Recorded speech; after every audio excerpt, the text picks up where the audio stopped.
मेरे चैनल हिंदी शिक्षा पे आप सभी का स्वागत है। जैसे कि आपको पता ही है कि हम आजकल हिंदी में रीतिकाल पढ़ रहे हैं।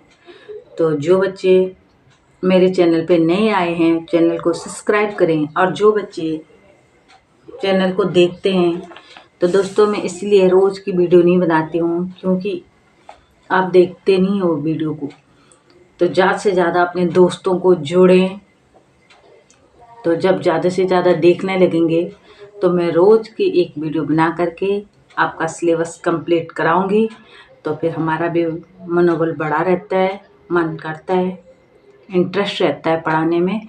तो जब आप देखते नहीं हो तो पढ़ाने का मन भी नहीं करता और इतना इंटरेस्ट भी नहीं रहता। शुरू में तो बहुत अच्छे से रिस्पॉन्स आते थे।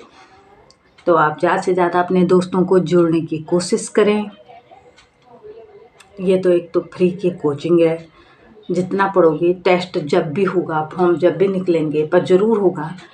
अगले साल तो चुनाव होने हैं तो ज़रूर फॉर्म निकलेंगे एलटी के, टीजीटी, पीजीटी कहीं भी निकल सकते हैं। तो सिलेबस तो वही रहता है, उसी में से क्वेश्चन आते हैं। तो इसलिए अपनी तैयारी रखें। तैयारी रहेगी तो आसानी रहेगी। तो चलो देखते हैं आज का रीतिकाल जो मैंने शुरू कराया था। रीतिकाल इससे पहले भक्तिकाल में हमने कंप्लीट कर लिया है भक्तिकाल को, और अब था रीतिकाल। तो रीतिकाल जो कि रामचंद्र शुक्ल ने जो काल विभाजन किया उसके अनुसार संवत 1700 से लेकर 1900 और सन में होता है ये 1643 से लेकर ईस्वी सन में 1843 के कालखंड को रीतिकाल कहा गया है। इसे मध्यकाल भी कहा गया है। मध्यकाल को दो भागों में बांटा गया है। पहले है पूर्व मध्यकाल जिसको भक्तिकाल, और उत्तर मध्यकाल को रीतिकाल कहा गया है। रीतिकाल के अन्य नाम जो पिछली वीडियो में मैंने वैसे आपको कंप्लीट बताया था, इसमें थोड़ा शॉर्ट में बताएंगे। तो रीतिकाल के अन्य नाम में है पूर्व मध्यकाल, मध्यकाल को दो भागों में बांटा गया, पूर्व मध्यकाल और उत्तर मध्यकाल। पूर्व मध्यकाल को भक्तिकाल और उत्तर मध्यकाल को रीतिकाल। रीतिकाल के अन्य नाम जो पूछे जाते हैं अक्सर, मैंने बताया था 2014 में सबसे ज़्यादा क्वेश्चन रीतिकाल से आए थे। तो रीतिकाल के अन्य नाम है अलंकृत काल, जो मिश्र बंधुओं ने इसको नाम दिया। सिंगार काल विश्वनाथ प्रसाद मिश्र ने दिया, और रीतिकाल नाम दिया था इसे, इस कालखंड को आचार्य रामचंद्र शुक्ल ने। रीतिकाल में रीतिबद्ध, रीति शब्द का प्रयोग काव्यांग निरूपण के अर्थ में हुआ, और ऐसे ग्रंथ जिनमें काव्यांगों के लक्षण उदाहरण से दिए जाते हैं उन्हें रीति ग्रंथ कहते हैं। अब ये मैंने पिछली वीडियो में आपको बता दिया है कि काव्यांगों के लक्षण किस प्रकार से दिए जाते हैं और कैसे होते हैं। तो जिन्होंने पिछली वीडियो नहीं देखी है वो उसको देख लें और समझ जाएं कि क्या काव्यांग लक्षण होते हैं। इस काल की प्रधान प्रवृत्ति रीति निरूपण मानी जाती है। रीति निरूपण। अब आज शुरू करेंगे। रीतिकाल का प्रारंभ चिंतामणि कृत रस विलास से अधिकांश विद्वान मानते हैं, और रीतिकाल की प्रधानता के कारण इस काल का नामांकन रीतिकाल हुआ। रीति की प्रधानता के कारण इस काल का नामांकन रीतिकाल हुआ। रीति से तात्पर्य मैंने आपको बताया था पद्धति, शैली, काव्यांग निरूपण, मतलब एक ही पद्धति में काव्य रचनाएं की गई, एक ही रीति से काव्य रचनाएं की गई हैं।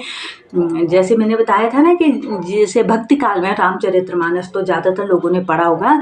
तो रामचरितमानस में देखा होगा आपने चौपाई है, और उसके बाद दोहा है, या तो दोहे के बाद चौपाई, दोहा के बाद चौपाई, इस प्रकार से एक सीरियल वाइज जो रचनाएं हुई हैं। लेकिन उस टाइम सारी रचनाएं एक जैसे क्रम में नहीं हुई हैं, भक्ति से संबंधित थी ज़्यादा, तो इसलिए भक्तिकाल नाम लिखा गया।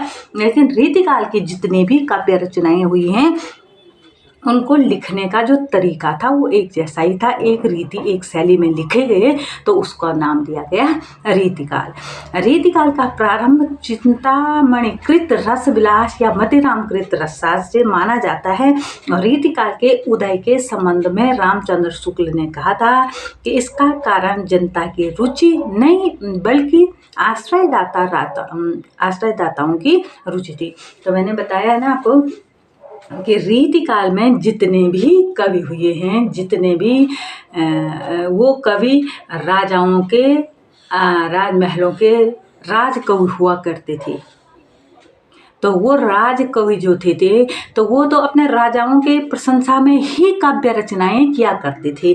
तो राजाओं की तो वो एक ही रीति में, मतलब सभी ने एक ही प्रकार की काव्य रचनाएं की, या तो राजाओं की उनकी रानियों की प्रशंसा में, या तो उनकी प्रेम कहानियों पे, या फिर उनकी मतलब जो विद्वता थी उस पे काव्य रचनाएं उसी क्रम में हुई हैं। लेकिन ज़्यादातर काव्य रचनाएं या मतलब ऐसे काव्य रचनाएं नहीं हुई हैं कि कोई भक्ति पर हुई हो या किसी मनोरम दृश्य पे हुई हो, ऐसी काव्य रचनाएं नहीं हुई हैं। ज़्यादातर आश्रयदाता राजाओं की ही प्रशंसा या उन्हीं के राजमहल की प्रशंसा, इसी प्रकार की काव्य रचनाएं उस टाइम हुई हैं। क्योंकि जितने भी कवि हुआ करते थे ज़्यादातर राजाओं के राजकवि ही हुआ करते थे।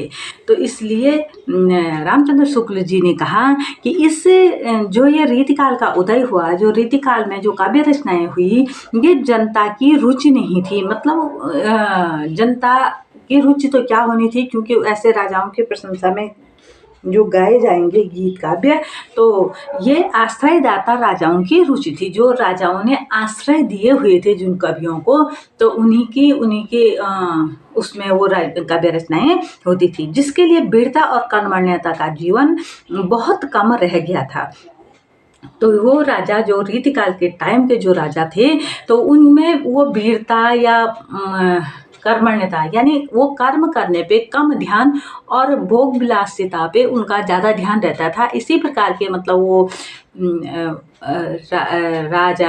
राजाओं की जैसे अपने मौज मस्ती का जो रहता था उनका ज़्यादातर, और उसी पे वो अपने कवियों को कभी भी ऐसे ही रखे हुए थे कि जो उस टाइम उन्हीं राजाओं पे इस प्रकार की कविताएं करते थे। तो समग्र रीति काव्य जन काव्य नहीं बल्कि दरबारी संस्कृति का काव्य माना जाता है। जो समग्र रीति काव्य है, जो रीतिकाल का कालखंड के समय में 1700 से लेकर 1900 संवत के बीच में जो रचनाएं हुई हैं, उसको दरबारी संस्कृति का काव्य कहा गया। मैंने बता दिया दरबारी संस्कृति क्यों कहा गया, क्योंकि जो कवि हुआ करते थे तो वो राजाओं के यहाँ राजकवि हुआ करते थे, और वो केवल उनकी जितनी भी रचनाएं उस टाइम थे, रीतिकाल की जो रचनाएं थी, वो केवल एक दरबार मतलब उन राजाओं के प्रशंसा में, उनकी वीरता तो थी नहीं, पर ऐसे झूठी प्रशंसा जो भी की होगी उसकी उनकी कर्तव्य कर्मठता की प्रशंसा, उनकी प्रेम कहानियाँ, और इस प्रकार के वो क्या करते थे, इस प्रकार की रचनाएं ही हुआ करती थी, इसी पे रचना हुआ करती थी। तो ये दरबारी संस्कृति का काव्य इसको कहा गया।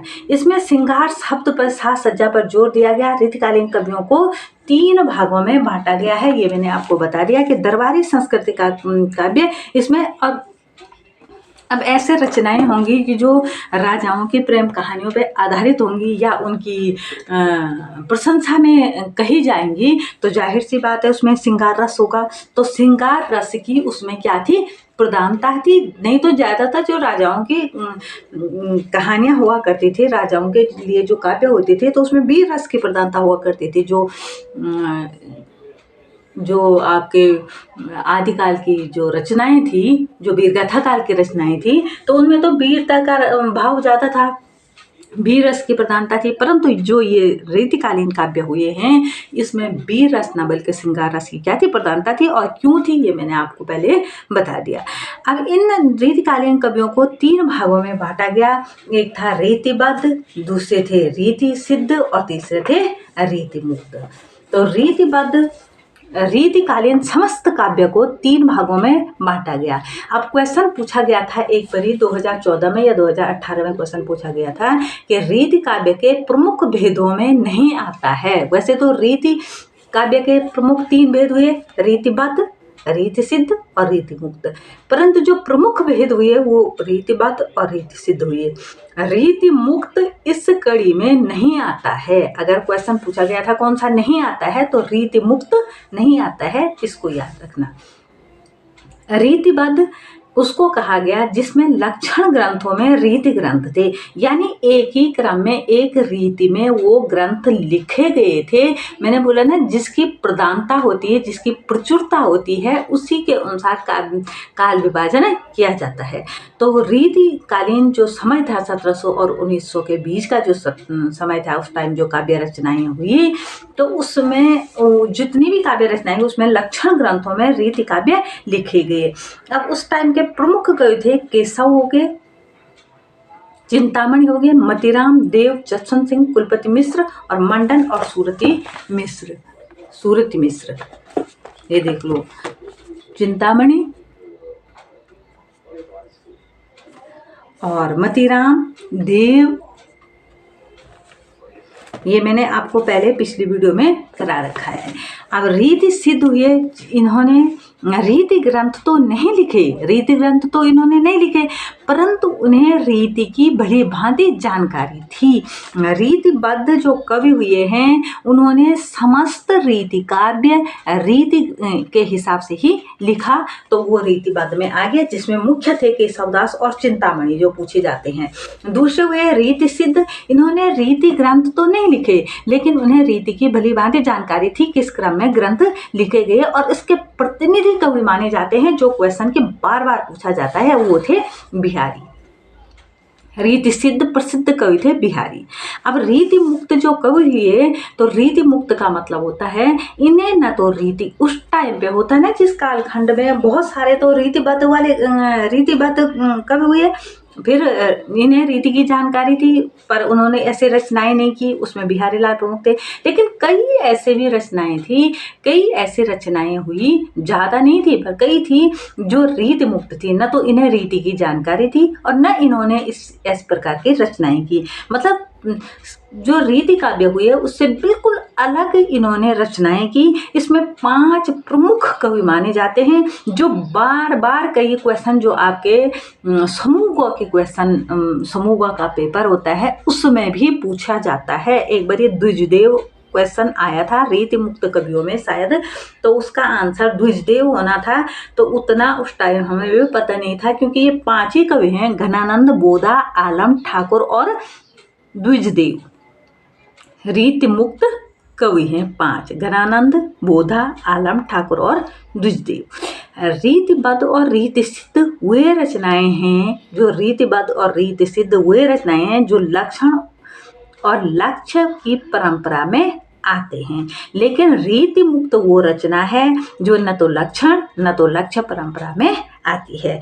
रीतिबद्ध कवि मैंने आपको बता दिया, जो लक्षण ग्रंथ लिखे गए उसमें केशव, चिंतामणि मुख्य हैं, फिर मतीराम, देव, बेनी प्रसाद, भूषण और कुलपति मिश्र हैं, और रीति सिद्ध में मुख्य हैं बिहारी, और फिर हैं डॉक्टर नगेंद्र और सेनापति। और रीति मुक्त में घनानंद, आलम, ठाकुर, बोधा और द्विजदेव। इन 5 को अच्छे से याद कर देना, ये ज़्यादातर समूहों के जो अन्य पेपर होते हैं उसमें भी पूछा जाता है। अब अगला है रीतिकालीन कवियों की काव्य भाषा। रीतिकालीन जो कवि हुए हैं उनकी जो काव्य भाषा थी, यहाँ तक तो मैंने आपको कंप्लीट करा लिया था। अब इससे आगे रीतिकालीन कवियों की जो काव्य भाषा थी वो ब्रज भाषा थी। जो जैसे भक्ति काल में एक तो प्रमुख जो कृष्ण काव्य हुआ है उसकी भाषा ब्रज भाषा थी, और जो राम काव्य हुआ है उसकी भाषा थी अवधी भाषा। लेकिन जो रीतिकालीन जो समस्त काव्य रचनाएं हुई, चाहे रीतिबद्ध हुई, चाहे रीति सिद्ध हुई, चाहे रीति मुक्त हुई, जितनी भी काव्य रचनाएं हुई, इसमें विशेष ध्यान रखना कि इसमें, जबकि इससे पहले रीति काव्य से पहले जो भक्ति काल था, भक्ति काल में अवधी भाषा में भी रचनाएं हुई और इसमें ब्रज भाषा में भी रचनाएं हुई, परंतु रीति काल में जो समस्त रचनाएं हुई वो उसकी भाषा थी ब्रज भाषा। ब्रज भाषा में ही रचनाएं हुई। रीतिबद्ध कवियों में केशवदास की रामचंद्रिका को छंदों का अजयाबघर कहा जाता है। ये क्वेश्चन भी बार बार पूछा गया है। ये रामचंद्रिका रीतिबद्ध कवियों में केशव दास की जो रामचंद्रिका है उसको छंदों का अजयाब घर कहा गया है कि इतने सारे और इतने अजीब से उसमें छंद हैं जो केशव दास की रामचंद्रिका है।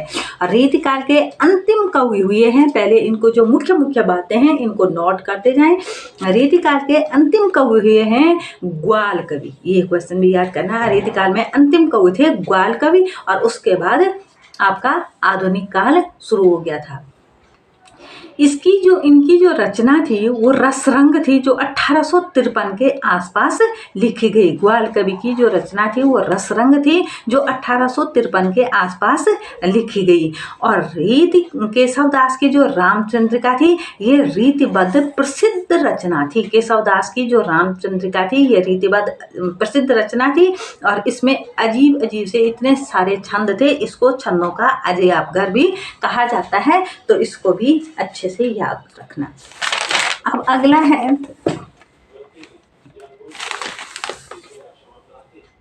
ये मैंने आपको पहले ही बता दिया कि ये रीति मुक्त कवियों को अच्छे से याद कर देना। ये मैंने एक एक चीज़ें नोट की हुई हैं, तो आप भी इसी प्रकार से इसको नोट करते जाना ताकि आपको अच्छे से याद रहे।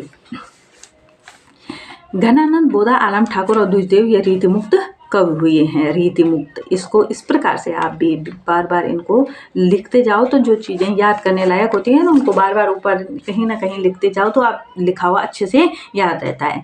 रीतिकाल में मुगलों का शासन रहा। इन मुगल काल में जैसे अकबर आए, जहांगीर आए, शाहजहां आए जो 1700 से 1900 के बीच में रहे, तो मुगल शासन का काल रहा। तो मुगलों की जो काव्य भाषा के रूप में ब्रज भाषा प्रतिष्ठित रही, परंतु जो काव्य भाषा रही वो ब्रज भाषा ही रही। रीतिकालीन काव्य को सुविधा की दृष्टि से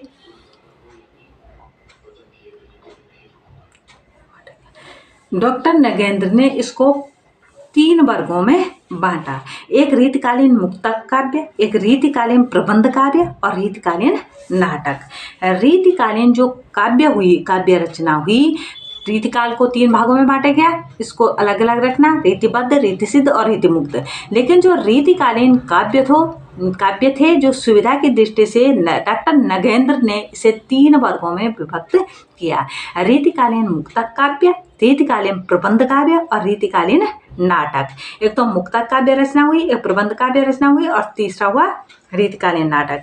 रीतिकाल के जो मुक्तक काव्य थे, जो मुख्य जो थे वो उसमें थे, जो मुक्तक काव्य लिखे वो थे चिंतामणि ने लिखे। तो तभी चिंतामणि बार बार किसी भी आपने देखा होगा पूछा जाता है, क्योंकि रीतिकाल के जो प्रसिद्ध प्रमुख कवि थे एक तो केशव दास हुए और दूसरे हुए चिंतामणि। तीसरे बिहारी इसलिए पूछा जाता है कि रीति सिद्ध कवियों में प्रमुख एक ही कवि थे बिहारी, इसलिए उनको ज़्यादा पूछा जाता है। और रीति मुक्त कवि जो रीति कालीन काव्य से बिल्कुल अलग थे, तो वो इसलिए वो 5 कवियों के नाम पूछे जाते हैं। तो मुख्य हैं तो रीति काव्य के प्रमुख मुक्तक काव्य में कवि कल्पतरु, जो ये चीज़ है इसको साथ साथ नोट करते जाएं। चिंतामणि की कवि कुल कल्पतरु, काव्य विवेक, श्रृंगार मंजरी, काव्य प्रकाश, रस विलास, छंद विचार जो चिंतामणि का था, और शिवराज भूषण, छत्रसाल दशक, शिवा बावनी, अलंकार प्रकाश और छंद्रोहृदय प्रकाश जो भूषण का था। अब रीति ग्रंथों की परंपरा, चिंतामणि के रस विलास, रीति ग्रंथों की जो परंपरा शुरू हुई, इससे पहले मैंने बताया इससे पहले भक्ति काल था, तो चिंतामणि के रस विलास से मानी जाती है रीति ग्रंथ लिखने की परंपरा। तो ये चीज अच्छे से याद करना कि रीति काल की शुरुआत ही चिंतामणि के रस विलास जो इनकी रचना हुई इससे हुई, और ये रीतिबद्ध कवि थे। और अगला था रीतिकाल के जो मुक्तक काव्य, मैंने बता दिया मुख्य कवि थे कौन, चिंतामणि, जिनकी जो मुख्य रचना थी वो रस विलास से शुरुआत इन्होंने मानी जाती है रीति ग्रंथों की। अब रीतिकाल के प्रमुख प्रबंध काव्य में आता है रामायण, कृष्ण चरित्र और रामाश्वमेघ जो चिंतामणि की ही थी। अब रामायण एक चिंतामणि की भी थी, ये चीज नोट करते जाना। रीतिकालीन रामायण पूछी गई तो चिंतामणि की। संग्राम सार थी कुलपति मिश्र की, छत्र प्रकाश थी लाल कवि की, ये छत्र प्रकाश भी बार बार पूछा जाता है, ये लाल कवि का है। और रामचरित और कृष्ण चरित्र सूरत मिश्र, पंचाध्यायी सुधान विलास सोमनाथ का। जो मुख्य हैं, जो ज़्यादातर क्वेश्चनों में पूछे जाते हैं, मैंने वही चीज़ नोट करके रखी हुई है, तो आप भी उनको इस प्रकार से नोट करना। आचार्य रामचंद्र शुक्ल ने हिंदी में केशव दास को काव्यांग निरूपण सर्वप्रथम शास्त्रीय पद्धति पर करने का श्रेय दिया। हिंदी रीति काव्यों की अखंड परंपरा चिंतामणि त्रिपाठी से चली आ रही है। मैंने बताया अभी भी कि रीति ग्रंथों की जो परंपरा थी वो चिंतामणि से चली आई और चिंतामणि के रसविलास से। हिंदी रीति ग्रंथों की अखंड परंपरा चिंतामणि त्रिपाठी से चली, ये पहले भी बता दिया मैंने कितनी बारी। हिंदी में लक्षण ग्रंथों की परिपाटी पर रचना करने वाले जो सैकड़ों कवि हुए हैं वे आचार्य कोटि में नहीं आ सकते, वे वास्तव में कवि ही थे। ऐसा कहा था रामचंद्र शुक्ल ने कि हिंदी में जो लक्षण ग्रंथ, जो ऐसे लक्षण ग्रंथों की जो रीतिकालीन काव्य रचनाएं हुई, उन्होंने कहा कि जो ऐसे सैकड़ों कवि हुए हैं, जितने भी कवि हुए हैं जिन्होंने रीतिबद्ध रचनाएं लिखी हैं, वो कहते हैं रामचंद्र शुक्ल जी वो आचार्य कोटि में नहीं आते हैं, वो केवल एक कवि ही थे। और आचार्य क्यों नहीं माना है? क्योंकि उन्होंने केवल दरबारी संस्कृति पर ही काव्य रचनाएं की हैं, तो केवल वो कवि ही माने जाते हैं। संस्कृत काव्य शास्त्र के अनुसरण पर इन्होंने अपने रीति ग्रंथों का निर्माण किया। अब देखो, केशवदास अलंकारवादी कवि हुए हैं। इनकी रचनाओं में, केशवदास की रचनाओं में अलंकारों की प्रमुखता रही है। केशवदास की रचनाओं में अलंकारों की प्रमुखता रही है, ये मैंने पहले बता दिया। रीति निरूपण करने वाले आचार्य दो प्रकार के हुए हैं। रीति निरूपण, जो रीति ग्रंथ लिखने वाले आचार्य हुए हैं, जो मतलब इन्होंने तो इसको कवि कहा है, लेकिन जो कुछ ऐसे कवि हुए हैं जिन्होंने संस्कृत जो काव्य शास्त्र लिखे गए उस आधार पर काव्य रचनाएं की, तो उन्हीं को आचार्य कहा है। तो वो दो प्रकार के हुए हैं, एक तो हुए हैं सर्वांग निरूपक और एक विशिष्टांग निरूपक। सर्वांग निरूपक उनको कहा गया जिन कवियों ने अपने काव्य में संपूर्ण काव्यांग का, जन संपूर्ण काव्य का, काव्यांग क्या होता है? जिसमें रस, छंद, अलंकार, भेद, इस प्रकार का विवेचन किया गया हो। जिन सर्वांग निरूपण का मतलब होते हैं कि जो इन्होंने काव्य रचनाएं की हैं, जितने भी काव्य, जो उनका काव्य था, जो भी रचना की होगी, क्योंकि काव्य रचनाएं होती थी उस टाइम पे, तो उसमें अपने काव्य में संपूर्ण काव्यांग, काव्य के अंग, काव्यांग का मतलब काव्य के अंग, और काव्य के अंग क्या माने जाते हैं? रस, छंद, अलंकार। संपूर्ण काव्यांग, रस, छंद, अलंकार के भेद जितने भी हैं का विवेचन किया है, इसको कहते हैं सर्वांग निरूपक। और विशिष्टांग निरूपक कहते हैं कि इसमें वे कवि आए जिन्होंने किसी एक अंग को, या तो उनके काव्य में केवल रस की प्रधानता रही, या तो केवल छंद ही रहा, और या तो फिर अलंकार ही रहा। जैसे इसके केशवदास के रचनाएं में बताया मैंने रामचंद्रिका को छंदों का अजयघर, तो उनकी जो रामचंद्रिका थी उसमें रस और अलंकार नहीं, बल्कि केवल क्या थे? छंद थे, केवल छंद ही थे। तो इस प्रकार से उसको कहेंगे विशिष्टांग। और सर्वांग, जिसमें सब कुछ था, रस भी था, छंद भी थे, अलंकार भी थे। काव्य के अंग जो माने जाते हैं, रस, छंद, अलंकार, वो ही थे। तो ये अब आपके समझ में आ गया होगा। अब मैंने आपको बताया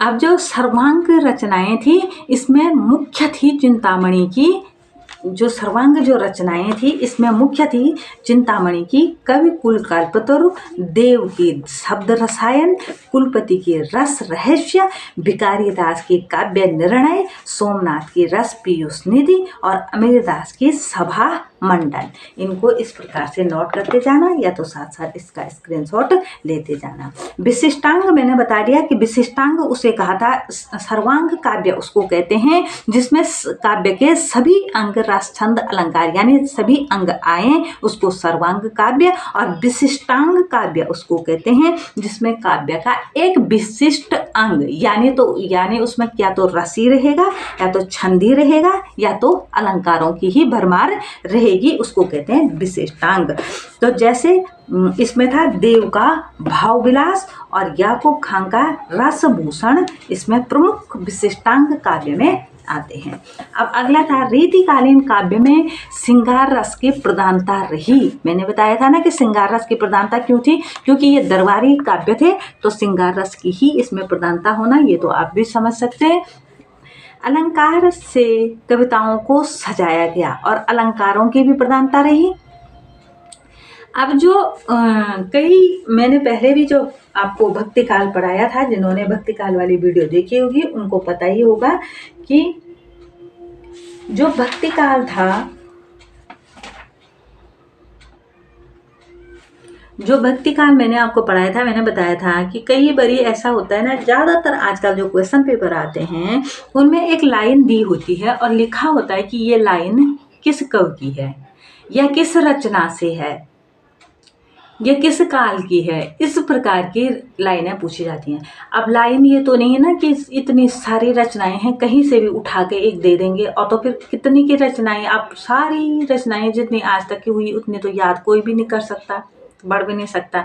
तो कौन सी लाइनें दी होती हैं वो मुख्य रूप से होती हैं या तो वो अलंकारों में आई हुई जो बार बार हम पढ़ते रहते हैं ना अलंकारों में, कनक कनक ते सौगुनी माधवता का ऐसी एक लाइन दी होगी, या तो वो रस के उदाहरणों में या तो किसी छंदों के उदाहरणों में जो बार बार जो लाइन आती है वही लाइन दी होती है और उसी को पूछा जाता है कि किस कवि की है या किस रचना से है या किस काल से है। इस प्रकार के क्वेश्चन आजकल, जैसे पहले रचना दी होती थी कि ये रचना किसकी है, तो रचनाएं आप सभी याद करते हैं कि ये इसकी रचना है, लेकिन अब वो लाइनें आती हैं और लाइनें किस कवि की हैं ये पूछा जाता है। तो जैसे ये पूछा गया है ना, यद्यपि सुजति सुलक्षणी सुवर्ण सरस सुवृत, तो ये इसमें 100 वर्ण की आवृत्ति हुई है, तो इसमें अनुप्रास है 6 का अनुप्रास, तो ये किसकी रचना है इस प्रकार के पूछे जाएंगे। तो ये केशवदास की रचना से है। इस प्रकार से जैसे ये बार बार आता है ना, उत्प्रेक्षा अलंकार का उदाहरण आता है, सोत ओढ़े पीठ पट श्याम सलोने गात मानो नीलमणि शैल पे आतप प्रियो प्रभात। तो मन मानो जन जानो वाला जो आता है वो उत्प्रेक्षा अलंकार, जिसमें मानो जानो आए तो वो उत्प्रेक्षा अलंकार होता है। ये मैं जब आपको अलंकार पढ़ाऊंगी तो बताऊंगी, आसान ट्रिक बताऊंगी ताकि आपको अलंकार याद हो जाए। तो ये मानो शब्द जहाँ आएगा, मन मानो जन जानो जहाँ भी आएगा वो उत्प्रेक्षा अलंकार। तो जो ये लाइन कहने का मतलब था कि जो ऐसी लाइनें होती हैं, अब ये बिहारी की हैं और बिहारी रीति सिद्ध के प्रमुख कवि हैं और इन्होंने इस प्रकार के बिहारी की बहुत सारे जो अलंकारों में बहुत सारी लाइनें आई हुई हैं, तो उसमें बिहारी की ही लाइनें ज़्यादातर आई हुई हैं। अब ये सोहत ओढ़े पीठ पटु, ये आपने बहुत बार सुना होगा, श्याम सलोने गात मानो नीलमणि शैल पे आतप प्रियो प्रभात, तो ये बिहारी की रचना से आई हुई लाइन है। तो इस प्रकार के जितने भी ये बीच में जब आप किसी भी काल को पढ़ते हो या किसी भी कवि की रचना पढ़ते हो, तो ऐसी अगर लाइनें आती हैं तो उनको साथ साथ एक कॉपी लेकर के नोट भी किया करो कि ये किसकी रचनाएं हैं। जब हम अलंकार या रस या छंद पढ़ते हैं तो उनका जो उदाहरण हम पढ़ते हैं तो उस टाइम ध्यान नहीं होता है कि ये लाइन किसकी है, मतलब ये तो पता है इसमें कौन सा अलंकार है कौन सा, लेकिन ये किसकी है और कौन सी रचना से आई हुई लाइन है, ये चीज़ कम ही हम लोग ध्यान रखते हैं। तो इसलिए साथ साथ जैसे बीच में कोई ऐसी लाइन आए और आपको पता है कि ये कहीं ना कहीं उदाहरण में ये आती है, तो इस प्रकार से ये किसकी रचना है ये भी नोट करते जाएं। जैसे मैंने यहाँ पे लिखा हुआ है कि बिहारी की रचना है ये जबकि यद्यपि सुजति सुलक्षणी सुवर्ण सरस सुवृत अनुप्रास अलंकार जो में बार बार आता है ये लाइन, तो ये केशवदास की लिखी गई है। रीतिकाल के अधिकांश कवि राज दरबारी थे, ये मैंने आपको बता दिया, इसलिए आश्रयदाताओं की प्रशंसा इनके काव्य की विशेषता थी। देव ने अपने आश्रयदाता जो देव थे, देव ने अपने आश्रयदाता राजा भवानी सिंह की प्रशंसा में भवानी विलास लिखा। प्रसिद्ध कवि भूषण ने शिवाजी, जो प्रसिद्ध कवि भूषण थे ये शिवाजी के राज दरबारी कवि थे, तो उन्होंने शिवाजी की प्रशंसा में शिवा बावनी लिखी। और रीतिकार के जो प्रसिद्ध कवि थे बिहारी, तो इन्होंने बिहारी सतसई लिखी थी। और बिहारी सतसई में क्या थे, 70 दोहे जो भक्ति भावना के हैं और कुल दोहे थे। ये एक बारी क्वेश्चन में पूछा गया था कि बिहारी सतसई, जैसे सतसई शब्द आया है ना, सतसई क्यों इसको कहा जाता है, तो इसमें 713 दोहे हैं। कितने दोहे हैं, कोई 700 कहता है तो 700 जैसे लिखा होता है बिहारी सतसई में कितने दोहे हैं, तो 70 लिखा होगा, 700 लिखा होगा, 7000 लिखा होगा, लेकिन इसकी मुख्य है 713 दोहे। इसमें मुख्य तो कितने हैं, 713 दोहे हैं। 700 लिखा होगा तो आप 700 नहीं सही करना, 713 दोहे हैं इसमें। रीतिकालीन काव्य का केंद्र बिंदु, मैंने अभी आपको बताया ना कि रीतिकालीन काव्य का केंद्र बिंदु था नारी चित्रण। नारी की साज सज्जा, उसकी सुंदरता, उसकी प्रेम कथाओं का ही ज़्यादा वर्णन था, तो ये दरबारी काव्य था, इसीलिए इसमें श्रृंगार रस की ही प्रधानता रही। संपूर्ण रीति काव्य ब्रज भाषा में लिखा गया, ये मैंने आपको पहले ही बता दिया है। ये बार बार नोट किया हुआ, देखो मैंने कहीं कितनी बार नोट किया है कि बिहारी सतसई में 713 दोहे हैं, क्योंकि ये बार बार आया हुआ क्वेश्चन होगा, तो इसलिए मैंने बार बार इसको नोट किया हुआ है। आई होप कि इतना आपकी समझ में आ गया होगा। चलो आज ये ख़त्म ही कर लेते हैं। तो बिहारी सतसई में 713 दोहे हैं और रीतिकार की ये सर्वश्रेष्ठ कृति मानी जाती है बिहारी की बिहारी सतसई। रीतिकाल के जो प्रमुख कवि हुए हैं वो थे केशवदास, वो मैंने पहले भी आपको बता दिया, केशवदास की रामचंद्रिका जो प्रसिद्ध है रीतिकालीन। इनका जन्म हुआ था 1555 में और मृत्यु हुई थी 1617 में। केशवदास ने हिंदी की रीति परंपरा प्रारंभ की थी।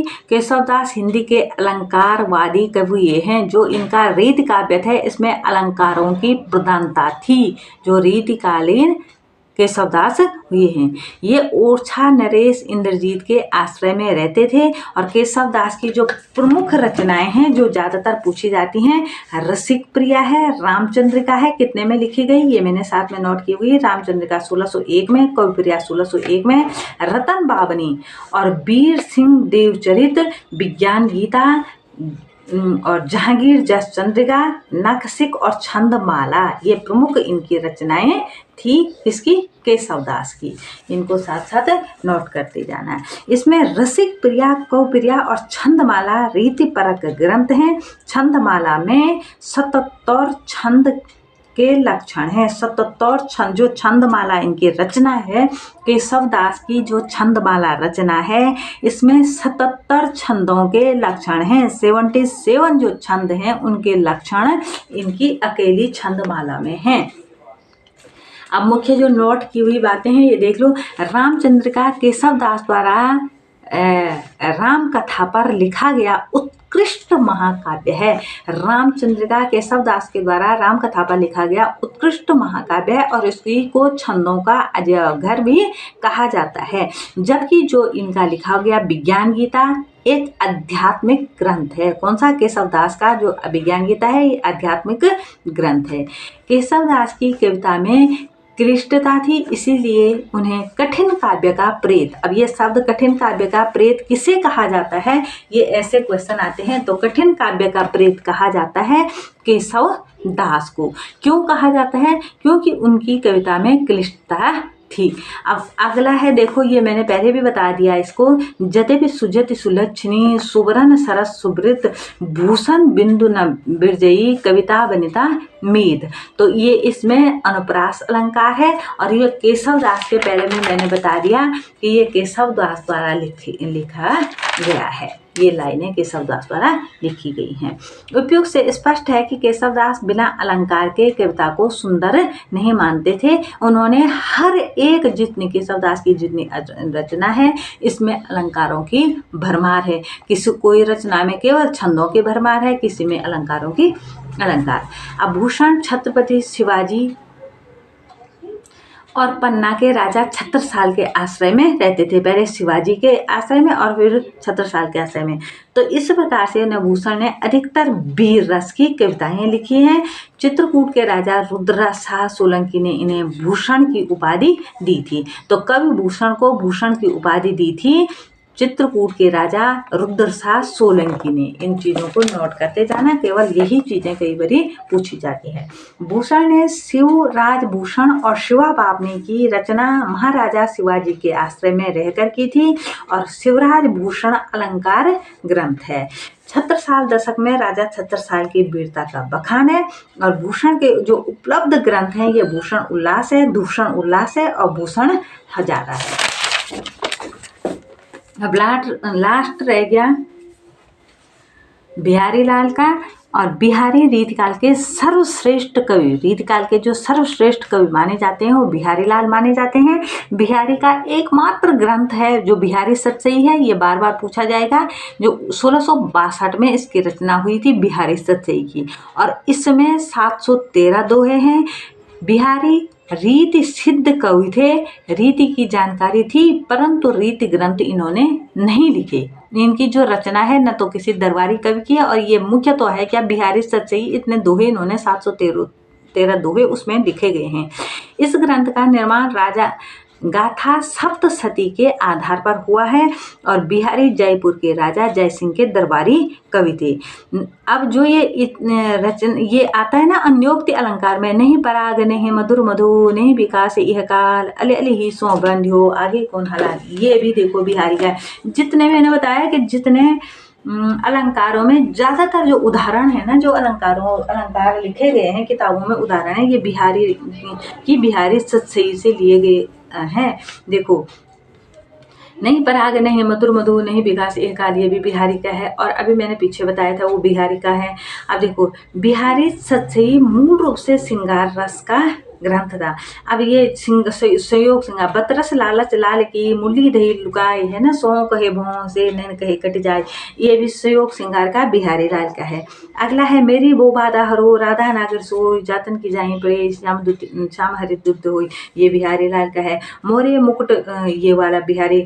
दृग उजरत टूटत नयन, ये असंगति अलंकार कितनी बड़ी पूछा, ये असंगति अलंकार है इसमें कि उलझते नैन है और ये है ना दृग उर्झत टूटत कुटुंब और टूटता कुटुंब है, ये असंगति अलंकार जिसमें है, ये भी बिहारी की लाइनें हैं। तो जो ये लाइनें आती है ना रस में, छंद में, अलंकारों में, तो इन लाइनों को अच्छे से याद करके, और ये किन की रचनाएं हैं इन्हीं को याद करना। ऐसी ही लाइनें पूछी जाती हैं, आप पीछे पेपर उठा के देख लेना कि ऐसी बीच से कोई अलंकार या छंद या रस का कोई उदाहरण आया होगा, क्योंकि लाइनें आएंगी तो किसी की ऐसे तो नहीं कि किसी भी रचना से उठा के बीच से दे देंगे, जो मुख्य कुछ बात होगी उनमें तभी वही लाइनें पूछी जाती हैं। तो ऐसे बीच में कोई, जैसे आप किसी कवि को पढ़ रहे हो तो उनकी जो लाइनें जो आपने सुनी हैं उनको नोट करते जाना, और किसकी है और किस रचना से हैं ये साथ साथ नोट करते जाना।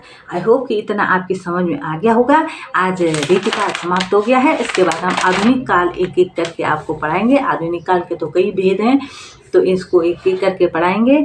तो दोस्तों, एक मैं आपसे पर्सनल रिक्वेस्ट है कि ज़्यादा से ज़्यादा अपने दोस्तों को जोड़ने की कोशिश करें, तो फिर हमारे भी मोटिवेशन बना रहता है, तो अच्छे से पढ़ाई में, पढ़ने में और पढ़ाने में मन लगता है। तो इसके लिए आई होप कि आपकी समझ में आ गया होगा। तो रीतिकाल आप अच्छे से समझ जाएं, साथ साथ नोट भी करते जाएं, तो आपका इसमें से एक भी क्वेश्चन आए तो खाली नहीं जाएगा, ये मैं आशा करती हूँ। तो मिलते हैं नेक्स्ट वीडियो नेक्स्ट डे, तब तक के लिए नमस्कार।